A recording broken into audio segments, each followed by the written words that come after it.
24, 25 ಹಾಗೂ 26ನೇ ಕವನ. ಉರಿದುದ ರಥವನ್ನು ಮೈಯಲ್ಲಿ ಕರಿ ಕುವರಿ ಇತರ ಲೋಡಿ ಕರಿ ಕುವರಿ ಇತರ ಲೋಡಿ ಹೊಕ್ಕನು ಸರಸಿಯನು ಶಿಖಿಯೊಡನೆ ಹೊಕ್ಕಿದು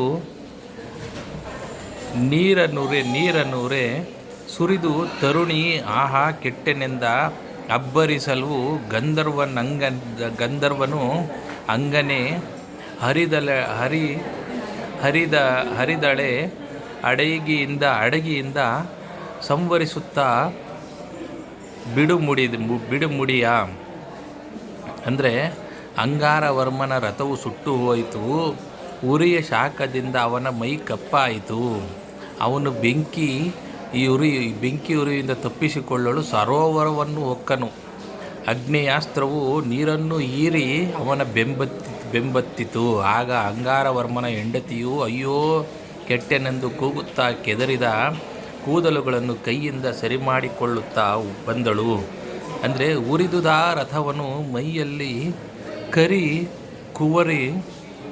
ಕುವರಿ ತರಲು ಓಡಿ ಹೊಕ್ಕನು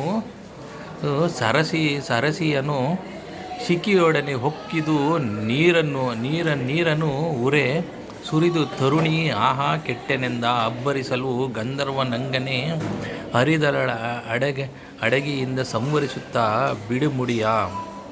ಅಂದರೆ ಬಂದು ಯಮನಂದನನ ಚರಣ ದ್ವಂದ್ವದಲ್ಲಿ ಚಾಚಿದಳು ನೊಸಲನು ತಂದೆ ಕರುಣಿಸು ಕಾಂತಾಭಿಕ್ಷೆಯ ಕರುಣಿಸು ಎನಗೆನ್ನಲು ಮುಂದುವರಿಯದಿರಲಿ ಧನಂಜಯನ ಕೊಂದರ ಎನ್ನಾಣೆಕೆ ಅರಸ ತಂದುಕೊಡು ಬೇಗದಲ್ಲಿ ಉಪಸಂಹರಿಸು ಶಿಖಶಿರವ.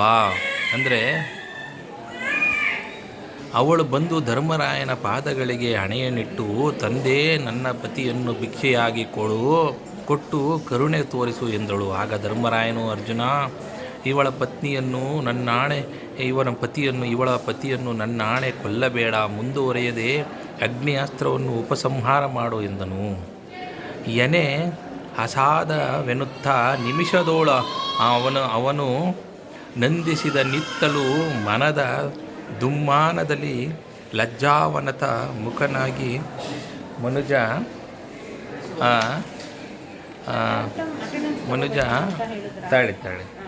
ಮನುಜ ಅವರಲ್ಲಿರುವರಾರೋ ನೋಡವೇ ನೆನ್ನುತ್ತಾ ಹತ್ತಿರ ಬಂದು ನೀವ ಅರಿತು ಸಾಹಸ ಮಲ್ಲರೆಂದರ್ಜುನನ ಬೆಸೆಗೊಂಡ. ಅಂದರೆ ಹೀಗೆ ಹೇಳಿದೊಡನೆ ಅರ್ಜುನನು ಅಗ್ನಿಯಾಸ್ತ್ರವನ್ನು ಉಪಸಂಹಾರ ಮಾಡಿದನು.